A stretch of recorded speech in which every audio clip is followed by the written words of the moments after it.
Assalamualaikum warahmatullahi wabarakatuh. Alhamdulillah ketemu lagi dengan Endra Junot dalam kisah pembunuhan misterius dan sapi aneh.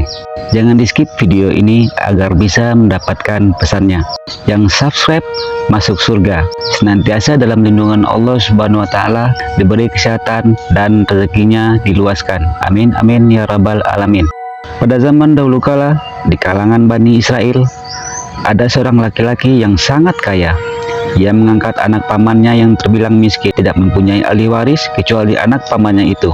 Ketika orang kaya tersebut dirasa terlalu lama meninggal, anak angkatnya tersebut membunuhnya agar segera mendapat warisan. Setelah bapak angkatnya dibunuh, ia membawa mayatnya ke sebuah daerah terpencil dan melemparkannya ke sebuah semak-semak yang sepi. Ketika waktu pagi tiba, ia berpura-pura mencari jejak pembunuh bapak angkatnya. Ia pergi dengan tetangganya untuk menemui Nabi Musa alaihissalam. Mereka minta kepada Musa agar berdoa kepada Allah supaya misteri pembunuhan bapak angkatnya tersingkap. Namun Musa malah menyuruh mereka menyembelih seekor sapi. Musa berkata kepada mereka, Allah menyuruh kamu sekalian menyembelih seekor sapi betina. Mereka berkata, apakah kamu mengguyonkan kami? Kami ini kan bertanya mengenai misteri pembunuhan. Kenapa engkau malah menyuruh menyembelih sapi? Saya berlindung kepada Allah kalau harus mengguyonkan orang-orang yang beriman. Kami benar-benar serius menyuruh kalian agar menyembelih sapi betina, ucap Musa. Ketika mengetahui bahwa menyembelih sapi tersebut sebagai perintah Allah, mereka meminta keterangan lebih jauh mengenai sifat-sifat sapi yang harus disembelih. Dalam kisah proses penyembelihan sapi ini terdapat hikmah yang sangat besar. Kisahnya sebagai berikut. Diceritakan bahwa di kalangan Bani Israel ada seorang laki-laki soleh yang mempunyai anak kecil.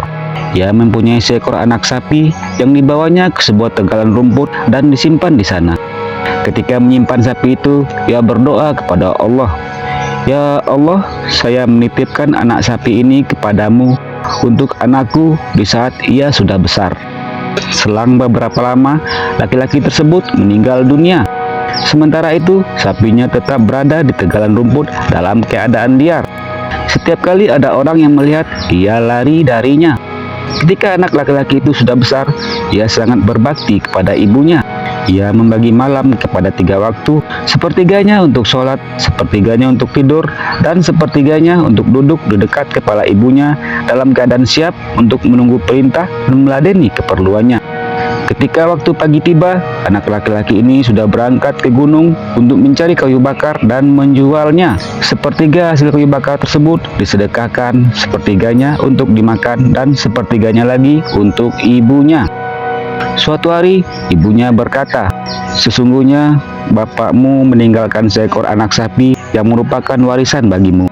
Ia menitipkan anak sapi itu kepada Allah di sebuah tegalan padang rumput. Silakan engkau pergi ke sana dan berdoa kepada Tuhannya Ibrahim, Ismail, dan Ishak agar mengembalikan anak sapi itu kepadamu. Ciri-ciri sapi itu adalah jika engkau melihatnya, engkau akan melihatnya seolah-olah ada sinar matahari yang keluar dari kulitnya. Saking bagus dan bersih, sapi tersebut berkilau seperti emas. Anak saleh itu pergi ke tempat yang ditunjukkan oleh ibunya. Benar saja, ia melihat sapi sedang merumput. Ia berteriak kepada sapi, atas kekuasaan Tuhannya Ibrahim, Ismail, Ishak, dan Yakub, kesinilah kamu. Sapi tersebut menghampiri anak itu dan berdiri di depannya. Lalu leher sapi tersebut diberi tambang dan dituntun untuk dibawa pergi. Atas izin Allah, sapi tersebut berkata, pemuda yang berbakti kepada orang tua, naikilah saya, supaya engkau lebih ringan daripada menuntunku. Anak muda itu berkata, ibuku tidak menyuruh melakukan itu. Ia hanya menyuruh mengikat lehermu dan menuntunmu. Demi Tuhan, jika engkau menunggangiku, engkau tidak akan mampu menaklukkanku selamanya. Silakan engkau berjalan. Andaikan engkau memerintah gunung supaya lepas dari tempatnya dan ikut berjalan bersamamu, ia akan menurutimu. Anak laki-laki sampai di rumah ibunya.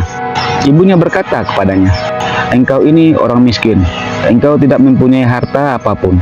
Engkau akan kecapean kalau terus-menerus mencari kayu bakar di waktu siang, sementara di waktu malam engkau bangun untuk ibadah. Sekarang engkau pergi ke pasar dan jualah sapi itu. Ia bertanya, berapa harus saya jual sapi ini? 3 dinar, jawab ibunya. Engkau jangan menjual lebih dari harga yang saya suruh.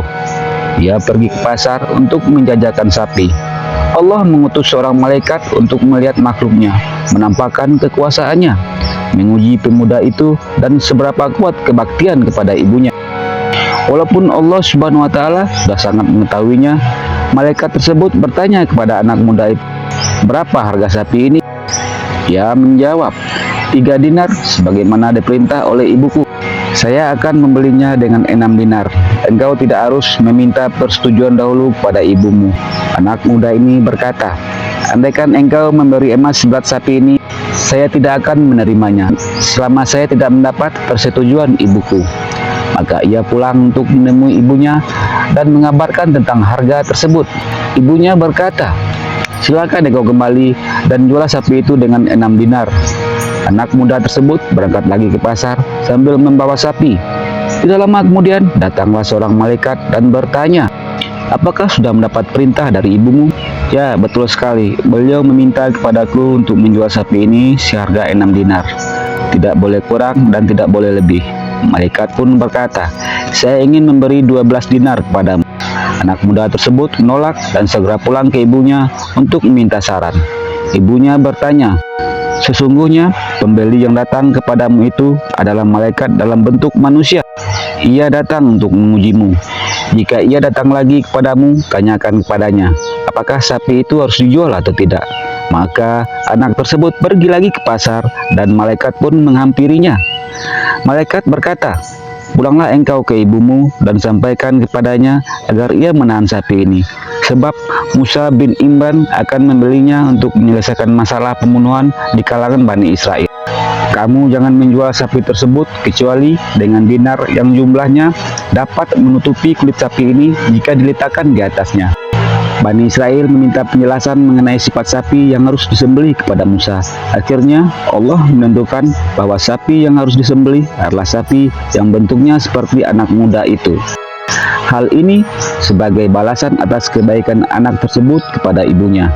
Maka orang-orang Bani Israel membeli sapi tersebut dengan harga sebanyak yang disebutkan di atas, yaitu dengan sinar jumlahnya dapat menutupi seluruh kulit sapi. Setelah sapi tersebut dibeli, Bani Israel segera menyembelihnya. Mereka memukul mayat orang-orang menjadi korban pembunuhan itu dengan daging sapi sebagaimana diperintah oleh Allah. Atas izin Allah, mayat tersebut bangkit dalam keadaan urat lehernya berlumuran darah dan berkata, "Yang membunuhku adalah anak angkatku." Setelah mengucapkan kata-kata tersebut, mayat itu terjatuh kembali di tempatnya. Akhirnya anak angkat tersebut diharamkan mendapatkan peninggalan bapak angkatnya. Demikianlah kisah pembunuh misterius dan sapi aneh. Semoga bermanfaat dan dapat diambil pesannya. Sangat menghargai dukungan dan tambahan semangat dari saudaraku yang sayang, peduli, dan berbakti sama ibu. Subscribe. Thank you.